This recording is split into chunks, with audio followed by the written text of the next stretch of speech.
welcome back for another book review. Today we are talking about this one. This is Gem Magic: Precious Stones and Their Mystical Properties by Raymond Walters. So this book is definitely aimed more for, like, not necessarily the witch community, but it's not like academic either. It's like your traditional old school like textbooks from like high school, where it's not trying to, and like even like the books you'll find at like the bargain section at like a Barnes & Noble, where it's just trying to present information to like the average person, and it is not really magically inclined. It's actually just the history of gemstones. So it goes over a variety of different ones. You've got sapphire and cat's eye, and I think they called clear quartz something else, like, I think it was just like, it was something really random that they use occasionally. I like clear quartz, that's what I've always called it, but they use other names. I think it's like rock quartz or something like that. But they have a variety of different ones. Turquoise, they have obviously diamond, and there's just a bunch. It describes each one, and for the more rock enthusiasts, it's going to have information for like the specific of like what the exact compound is to make this stone, and how sometimes like sapphire was like, and I think maybe it was amethyst too, where it's like all stones are this one in the past, so it makes it really fun to try and decipher which ones they were actually talking about, because they're like, oh, it's blue, it's this one obviously, or it's purple, it's this one obviously. So it goes over a lot of the history, and it also does a little bit for mythology, kinda. It doesn't have a huge emphasis. For instance, amber, no mention of Freya, for instance, so that was like, cool. It was very brief on, and if you don't know, Freya is supposedly like, the amber is supposed to be her tears, so it's like, that's kind of an important one, but okay. So there was not a lot of pagan ones, honestly. There's a little bit for like the big names.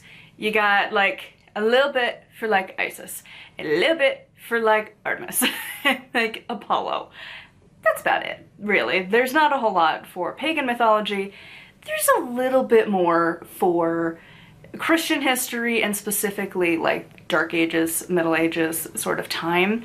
And that's kind of the big emphasis, because it's always like, oh, but it was used to protect you against the witches. And you're like, cool. Do you know your audience though? Because like the publisher maybe should have pushed that a little bit more. I don't know. Welbeck, I don't know what kind of books they publish, but it also has a book on moon magic, so I'm like, maybe you're trying to be a witch publisher, so your audience, but whatever. So needless to say, witches are not painted in a glorious light. You are painted in the historical context, which is not that great, but whatever. So that is kind of the gist. It doesn't really have a lot of the correspondences that you're normally going to see, and the stuff at the back of the book was really intriguing. Like, a lot of them I didn't know, but I knew my own. It was like, I've never heard like my month ever have these associations. And the recommended books list is pretty small, so I don't know if it's like outside of metaphysical and woo-woo, and also is a little miffy towards us sometimes of like, oh, well, people who believe in the new age, you know. So it's really not specifically for witches. It is just more for if you're wanting to learn a little bit of history about gems. That's kind of the vibe of this. I still gave it a 4 because it was really good for information. Like, it did cover a lot, but like there was no conclusion. The resource list is pretty small. Like, I'm just curious, like, for the amount of research that went into this, I feel like it should be a pretty long list, unless the author is like somebody who studied it, you know, like somebody who went out and at least got a master's degree in like geology, where they know rocks.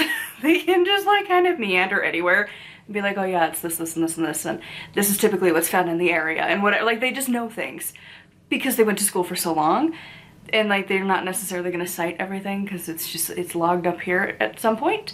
But I don't know, it was kind of a small list. And also, even a geologist for like the history side of it, like no matter which angle, whether it's the history side of it, that was a lot of research. I feel like needed more listings and like descriptions and like the exact science of what each crystal is, or gem, I guess, whatever the rock is, you know, the exact components of it, and the descriptions and the things that I feel like was a different, like, you know, there's a certain point where And then you get to the back and it's listing different things of like birth month, zodiac, different things like that, ailments. Like, where did it come from? The list was just really small. Also on that note, there was no like little like, hey, by the way, don't do this at home, which you mostly find in witchcraft books of like, hey, our ancestors did stuff, but also they were kind of dumb, don't do that too. Didn't really have that as a warning in here, which, like, I don't know. Again, knowing your audience, I feel like that would have been a nice little inclusion to have. So anyways, I would love to know your thoughts on this one in the comments down below. As always, a huge thank you to my patrons. If you would like to support me and get access to exclusive content, patreon.com/nightwillowcrafts. Make sure to like, comment, and subscribe. I post every single day, and until next time, blessed be.